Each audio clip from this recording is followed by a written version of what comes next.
Well, g'day everyone and welcome back to the channel. Alright, out in the garage today, doing some bevel grinds. It's been a while since I've done a bevel grinding video. I've changed my methods a little since then, so I figured I'd do a new one to show you how I'm currently doing it. What I'm working on at the moment is these little bushcraft knives. To start with, we need to grind the flat. See here, one that's been done, one here that hasn't been done. This is what it comes out like after heat treatment. And there we go, that one's got the flats cleaned up. Now cleaning up the flats also helps to flatten it a little bit. Even using the clamp to do the heat treatment doesn't necessarily come out 100% straight. There can be some little defects in it. So by using the surface grinder, we can straighten that out. And for this, using my 84 engineering surface grinder, and that just straps onto my belt grinder. Fantastic little tool. Okay, after we put on the magnetic platen, it's just simply a matter of drawing them up and down, adjusting the depth every time. And you can see it's hitting in two spots, not all the way along. In the center of the blade there's a little dip. So this is where it's helping to straighten out the blade. Just up and down until we get that dip out and we've got all a nice shiny smooth surface. So as we go along, I just change out the belts, and this blue 220 grit is where I finish grinding the flats. Okay, just use a texter just to mark up the face. I know once the texture's all gone, then I've cleaned up all the scratch marks from the previous grit.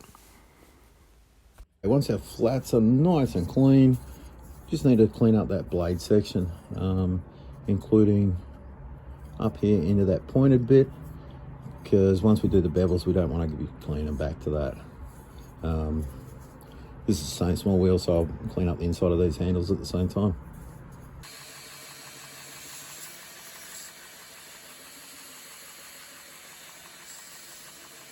Next up, we're going to mark the center line for the grind. Now, I use this little jig here. I bought it at an ice show one time. I do not know who made it, but it's absolutely fantastic. It's got a little carbide pin there that works just to scratch the depths on. Now, you can use a drill bit. Put the drill bit down and just drag the blade against the drill bit. Again, it'll leave a mark. But because I've got this is what I use. Now we've got our mark for where the grind's gonna stop. So all we're gonna do, black out the blade. Now you can use Dicam or something like that. I find it just easier to use a permanent marker. And we're just gonna drag that against that carbide tip.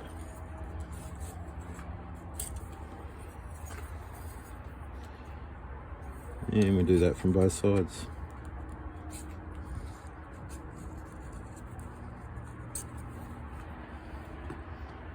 Okay, today it's showing. Alright, we end up with some very fine lines there. There is a small gap in between them, which is hard to pick up on the camera. But that's the line in the center is going to be the center. So we just work towards that. The majority of my flat bevels, I just use a grinding jig. It is quickest, easiest. This one's from, it used to be Creative Man, it's now Nordic Edge. And it is the only one I've seen that accepts a file guide in it. And the file guide part's pretty important, because I have 3 file guides. I can set the file guides up.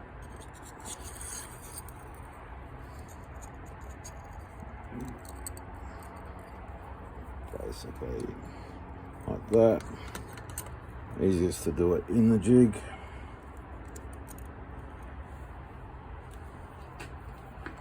Just tighten it up from the back.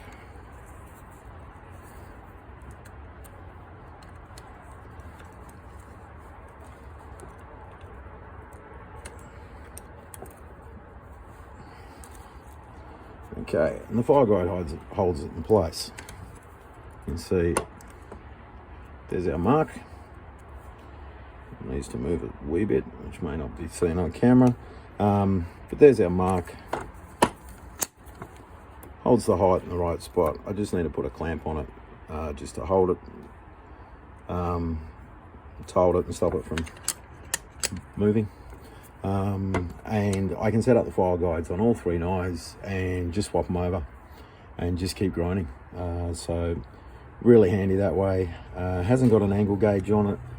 I don't really use an angle gauge. I adjust the angle as I grind. For this one, I'm leaning towards a Scandi grind or a Sabre grind, maybe a little bit less than that. So it's going to be a fairly sharp angle on it. But I can adjust that here.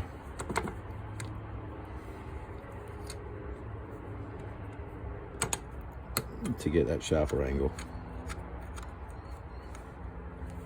And I will play with it as I go. As I said, I think using these it's just quicker and easier. I know that I can grind both sides. I know I can grind 3 knives both sides with the exact same results without playing around. Yeah, I can do it by hand. It's going to take a little bit longer. This is a little bit quicker, so why not use it? All right, the single thing I do not like about this jig setup is the clamp that comes with it. This is the clamp for it. It's Allen keyed. You've got to put it over the top.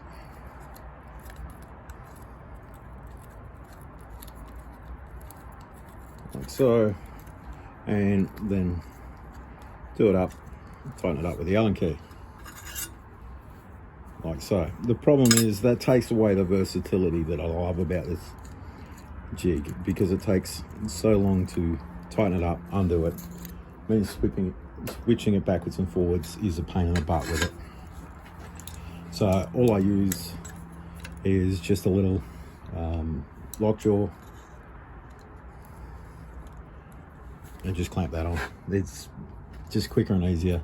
Means if I want to swap sides, undo it, turn it around.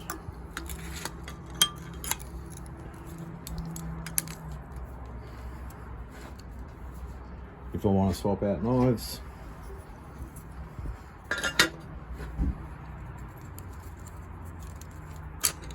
undo, knife out, new knife in,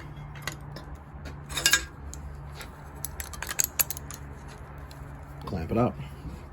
So lovely and quick and easy that way. With the little clamp that they give you with it, yeah, not so great. So the only thing I'd recommend if you got one is just to get a little vice grip. You see there's a gap on this side of the platen. That's because the belt's hanging over this side, probably about 3 mil.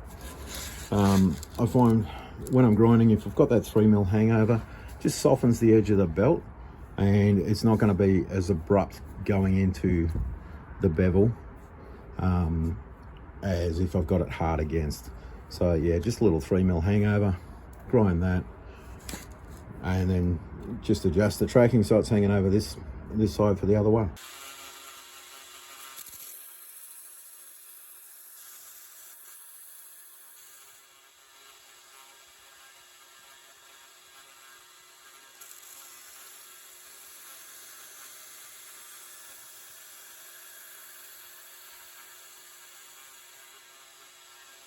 This stage is where someone going half blind with age, glasses really help.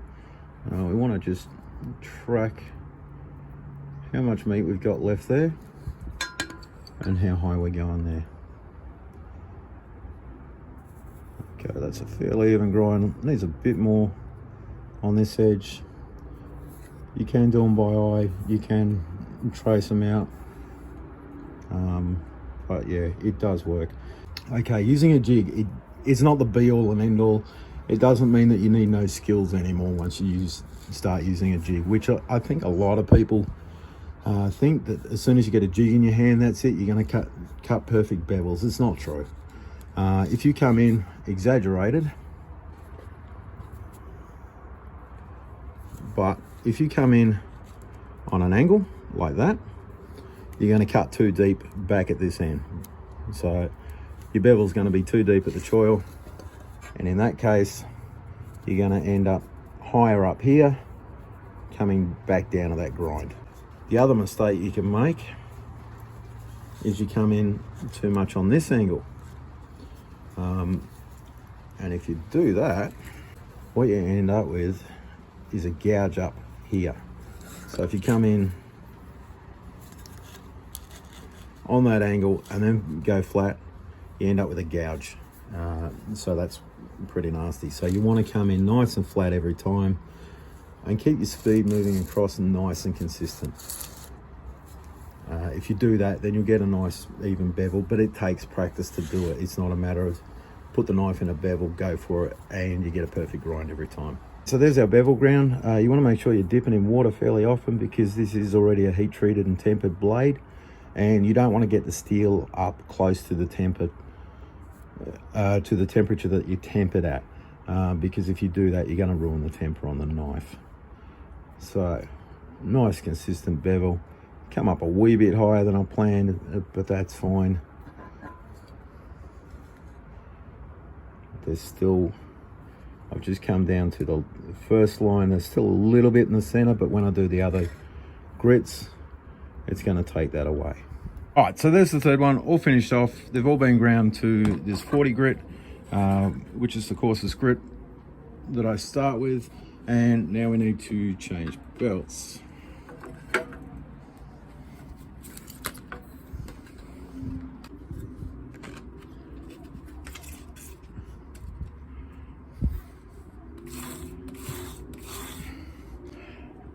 Okay, so for flat grinding, the next belt I go up to is this one, which is a 120 grit.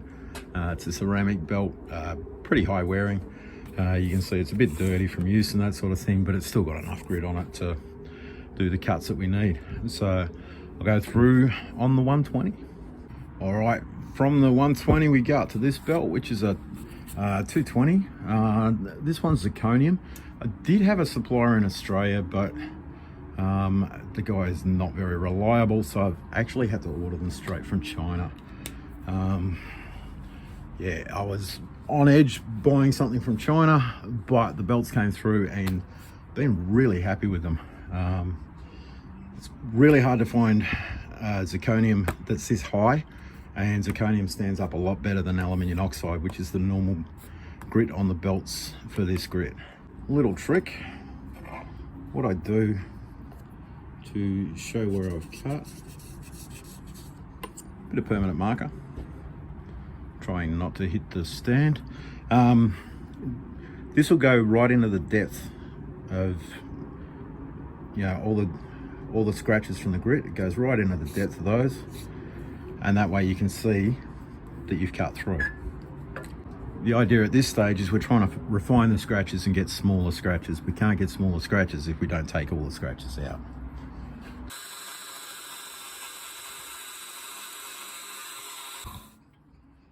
Okay, really hard to get the end with the camera the way it is, but you can see there that you still got some of the marks. That means it hasn't cut all the way through. I normally find about 3 or 4 passes is plenty. I normally do it just by looking at the grits, but it's easier to do for a beginner if you put the texture mark on it. Last up for this stage is a 400 grit belt. As you can see, this looks really coarse. It's another one of the ones I bought from China. It is called vertical stacked media. The 400 grit stacked up, which makes it more resistant, and it has been working fantastic so far. I haven't used it too much. This is the first belt. I normally go through these belts really quick. Okay, that there is my normal 400 grit belts. As you can see, it's really flat, as opposed to this being really grainy, and that's that vertical stack media. These belts, for a small knife like this, I'd get by with doing both sides of this one knife, and that's it. This one's done a couple of knives and still holding up really well.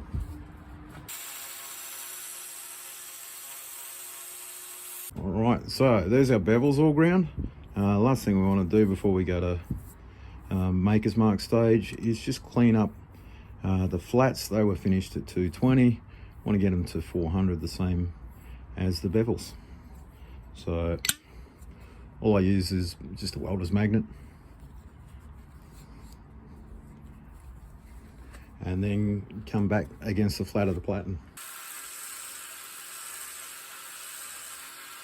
There's the finished result. As you can see, there's the rough side, smoothed off again. Now from here, I'll go through, put my maker's mark on, and after the maker's mark, I'll use a cork belt, which is this one here. It's just rubberized cork. It's a 600 grit, and I'll use that, just hand do it and clean everything up, give it a bit more of a shine. But I like to leave a satin finish because that's how I like to finish my blades. All right, thank you very much for watching, and bye for now.